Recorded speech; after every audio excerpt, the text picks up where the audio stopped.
불변의 법칙 13번째입니다. 희망 그리고 절망. 최고의 경영 전략은 비관론자처럼 저축하고 낙관론자처럼 투자하는 것이다. 발전을 위해서는 낙관주의와 비관주의가 공존해야 된다는 말인데요. 이런 특징을 보여준 대표적인 사람이 바로 빌 게이츠입니다. 빌 게이츠는 마이크로소프트라는 엄청난 기업을 만들어낸 사람이지만 편집증에 시달렸다고 합니다. 늘 불안했다는 거죠. 빌 게이츠는 한 인터뷰에서 이렇게 말했습니다. 나는 늘 불안했습니다. 우리 회사에서 일하는 직원들은 나보다 나이가 많고 먹여 살릴 자식도 있었기 때문입니다. 그래서 이 빌 게이츠는 1년 동안 회사가 돈을 못 벌어도 유지하기에 충분한 현금을 항상 은행에 보관하고 있었다고 합니다. 이 빌 게이츠는 한편으로는 비관론자처럼 대비를 했지만은 한편으로는 낙관론자처럼 엄청나게 기술을 진보시키고 혁신시키고 발전시켰죠. 그런 식으로 투자를 했죠. 자, 이 빌 게이츠 사례에서 알 수 있다시피 이 비관론과 낙관론은 한 스펙트럼 위에 있습니다. 한 줄 위에 있는 거죠. 비관론과 낙관론은. 한쪽 끝에는 비관론이 있고 한쪽 끝에는 낙관론이 있습니다. 근데 이 저자가 말하는 것, 이 희망과 절망 그 사이 어딘가에 우리가 지향해야 할 것이 있습니다. 저자는 이거를 합리적 낙관론자라고 부릅니다. 합리적 낙관론자는 언제나 우리 앞에는 장애물이 있다는 것을 인지를 하면서 그 장애물을 넘을 수 있다고 자신합니다. 무조건 앞이 탄탄대로라고 생각하는 것이 아니라 앞에 장애물이 있을 거지만 그 장애물을 충분히 뛰어넘을 수 있다라고 생각을 하는 거죠. 그게 바로 저자가 말하는 합리적 낙관론자입니다. 투자도 마찬가지겠죠. 우리가 장기 투자를 한다고 그랬을 때 엄청나게 편할 것 같지만 실제로는 그렇지 않죠. 엄청난 위기들이 많습니다. 그럴 때 우리가 생각해야 되는 마인드가 바로 합리적 낙관론자입니다. 바로 이런 마인드죠. 비관론자처럼 저축하고 낙관론자처럼 투자하라. 비관론자처럼 대비하고 낙관론자처럼 꿈꾸라. 이 문장이 핵심입니다. 성공하는 기업들을 보면은 리스크를 감수하면서 공정을 늘리고 신제품을 개발하지만은 다량의 현금을 보유해놓고 있습니다. 우리 투자자들도 그렇게 해야겠죠. 항상 비관론자처럼 위기가 올 수 있다라는 생각을 가지면서 현금 보유량을 항상 유지를 해놓고 그러면서 반대로는 세상이 영원히 좋을 것처럼 투자를 해야 된다는 거죠. 이 둘을 동시에 가져가야지 훌륭한 투자를 할 수 있겠죠. 자, 다음은 완벽함의 함정. 약간의 불완전함이 오히려 유용하다. 이 사람들은 효율적인 걸 좋아하죠. 그래서 뭔가 기회비용을 날리는 거를 항상 싫어합니다. 항상 피하려고 하죠. 지금 이걸 사지 않으면은 평생 이런 기회가 안 오는 것처럼 그렇게 생각을 하고 항상 완벽하게 계획을 짭니다. 하지만 그게 오히려 좋지 않다는 거죠. 진화를 한번 볼까요? 이 저자가 진화를 예로 많이 드는데요. 이 진화하는 생물들을 보면 항상 점점 더 커지려는 경향이 있다는 거죠. 진화를 하면 할수록. 어떻게 보면 당연하겠죠. 큰 생물이 더 많은 먹잇감을 먹을 수가 있고 더 사냥감도 쉽게 잡을 수가 있으니까요. 어떻게 보면 당연한 거죠. 근데 이 진화는 모든 생물을 크게 만들진 않았습니다. 만약에 모든 생물을 크게 만들었다면 모든 생물이 커야겠죠. 근데 개미는 작고 쥐도 작죠. 왜 그럴까요? 이게 해답인데요. 하나의 능력이나 특성이 완벽해지면 결국 생존에 필수적인 다른 능력이나 특성을 잃는다. 몸집이 커지면은 사냥하기도 쉽지만은 또 몸집이 크기 때문에 사냥꾼의 총에 맞기도 쉬워지죠. 나무의 키가 커지면은 더 많은 햇빛을 받을 수 있지만 반대로는 강풍에 부서질 가능성도 높아지죠. 완벽하지 않다는 겁니다. 이 진화라는 것도. 모든 종에는 약간의 비효율성이 따릅니다. 큰 만큼 좋은 점도 있지만 큰 만큼 나쁜 점도 있다는 거죠. 이 사람은 아모스 트버스키라는 사람인데요.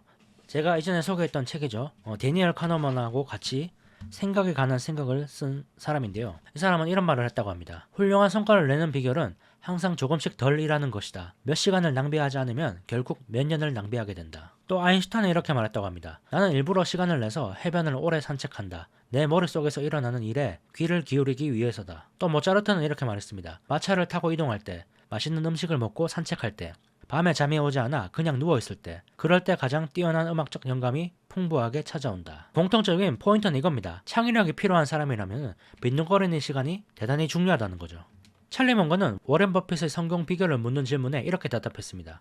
그는 깨어있는 시간의 절반을 그저 휴식을 취하며 책을 읽는 데 보냅니다. 버핏은 생각할 시간이 엄청 많았던 거죠. 육체 노동이 정신노동, 지식노동으로 바뀌면서 육체 노동일 때는 회사에 있을 때만 일을 하지만은 이 정신노동 여러 가지가 있겠죠. 마케팅이라든지 창의적인 일을 하는 사람들, 그런 사람들은 집에서도 일하는 것을 생각한다는 겁니다. 그렇기 때문에 항상 쉬는 시간이 부족하고 새로운 것을 떠올리기가 힘들다는 거죠. 그래서 의도적으로라도 산책하는 시간, 멍 때리는 시간 이런 것들이 필요하다는 말이죠. 완벽하게 하려고 하지 말고 완벽하게 모든 걸 딱딱 채워서 하려고 하지 말고 약간의 불완전함을 인정하고 받아들일 때 오히려 더 좋은 아이디어가 떠오른다는 그런 말이 되겠습니다. 투자도 그럴까요?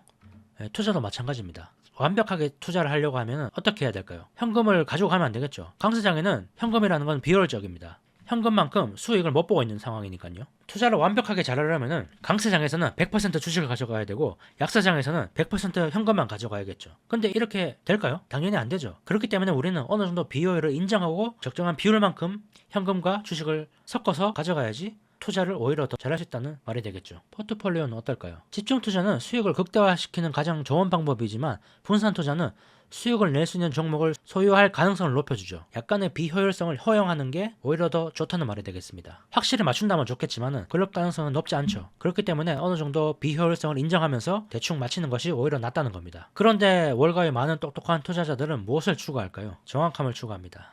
근데 이 정확함은 오히려 함정입니다. 정확함을 추구하려 하다가 큰 낭패를 보게 되죠. 이렇게 예측을 하면 어렵겠죠. 내일 몇 시에 비가 올까? 알 수 있을까요? 다음 달에 몇 시에 비가 올까? 다음 주에 몇 시에 비가 올까? 이런 것은 맞히기가 힘들죠. 그래서 제가 항상 생각하는 거는 이런 식으로 생각하는 겁니다. 내년 여름에 비가 올지 말지만 예측하면 된다. 이런 식으로 항상 생각을 하고 있는데요. 저는 범위를 넓혀서 예측을 하는 거죠. 이렇게 생각을 하면은 상당히 투자가 마음이 편해집니다. 내일 주가가 올라갈지 내려갈지는 크게 신경을 안 쓰게 되죠. 앞으로 3년 안에 올라가기만 하면 되죠. 이거는 저자가 가지고 있는 예측 모델입니다. 적당한 수준의 예측 모델이죠. 제가 내년 여름에 비가 올지 말지만 예측하는 것처럼 저자도 적당한 수준의 예측 모델을 가지고 있습니다. 나는 시간이 흐르면 사람들이 문제를 해결하고 생산성이 높아질 것이라고 확신한다. 나는 시간이 흐르면 향상된 생산성의 결과를 시장이 투자자들에게 배분해 줄 것이라고 확신한다. 나는 사람들이 지나친 자신감에 쉽게 젖을 것이라고 확신한다. 따라서 실수와 사고와 호황과 불황이 늘 일어날 것이다. 저자는 이 정도만 예측한다는 거죠. 그래서 돈의 심리학에 보면은 저자는 S&P 500 지수에만 투자를 한다고 하죠. 이 밑에 거는 차치하고 요 위에 두 가지만 전제가 된다면은 시장 지수에만 투자를 하면 되겠죠. 자, 다음 15번째 법칙입니다. 모든 여정은 원래 힘들다. 목표로 삼을 가치가 있는 것에는 고통이 따른다. 중요한 것은 고통을 개의치 않는 마인드다. 자, 이번에도 한 가지 사례가 나옵니다. 1864년에 도너 가문의 가족이 일리노이 주에서 이 캘리포니아까지 이주를 가기 위해서 길을 떠났다고 합니다. 엄청난 길이죠. 거의 동쪽 끝에서 서쪽 끝으로 가는 거니까요. 87명이나 되는 사람이 떠났다고 합니다. 근데 이 여정이 절반 정도 왔을 때 이 정도 지점입니다. 원래 기존 경로는 요 위로 올라가서 아이다호로 가서 이렇게 밑으로 내려가는 거였는데 좀 더 빨리 가기 위해서 이렇게 유타주를 통과해서 이렇게 가기로 했다는 겁니다. 좀 더 빨리 가기 위해서였죠. 근데 이 선택이 엄청난 비극을 만들어냅니다. 이 지름길이 더 험했기 때문인데요. 사막이 있었죠. 그래서 이 가족들은 결국 먹을 게 다 떨어져서 인육을 먹을 수밖에 없었습니다. 이렇게 지름길로 가면은 한 3, 4일 정도밖에 더 단축을 할 수 없었는데 그 3, 4일 때문에 이런 비극이 일어난 거죠. 이 모든 일의 원인은 지름길의 유혹을 뿌리치지 못했기 때문입니다. 중요한 것은 고통을 개의치 않는 마인드라고 저자는 말하는데요. 모든 어떤 과정들은 힘들다는 것을 인정을 하고 그 힘들다는 것을 개의치 않는 마인드가 중요하다는 거죠. 그 고통을 피하기 위해서 지름길로 돌아가다가 항상 문제가 발생한다는 말이죠. 이런 광고들 많이 있죠.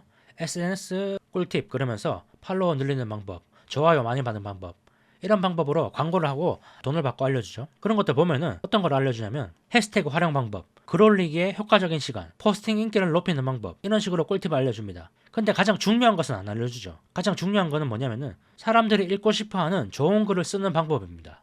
이거는 잘할 수 있으면은 효과가 아주 확실합니다.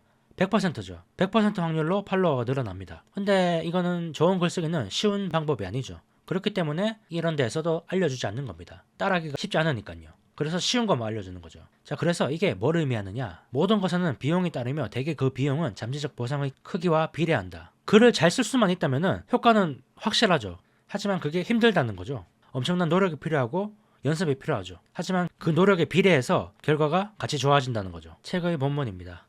기억하라. 대부분의 일에는 비용이 따르며 이를 인정하고 기꺼이 치르는 것이 현명하다. 그 비용이란 적당한 양의 불편함을 견디는 것이다. 어떤 성공을 이루기 위해서는 대부분 스트레스, 관료주의, 부조리한 일, 회의감 이런 것들과 부딪힙니다. 그런 것들을 견디고 극복했을 때 발전과 성공이 있는 겁니다. 그것들을 비용이라고 생각해야 된다는 거죠. 우리가 식당에 가서 음식을 먹으려면 돈을 지불해야 되죠. 돈을 지불하면 음식이 나옵니다. 이렇게 생각을 하는 겁니다. 내가 어떤 목표로 삼는 일을 성공하기 위해서는 비용을 지불해야 된다. 그 비용은 고통이다. 힘든 거다. 이런 식으로 생각을 하면 쉽겠죠. 또 대다수의 경우에 그 비용은 치를 만한 가치가 있다는 거죠.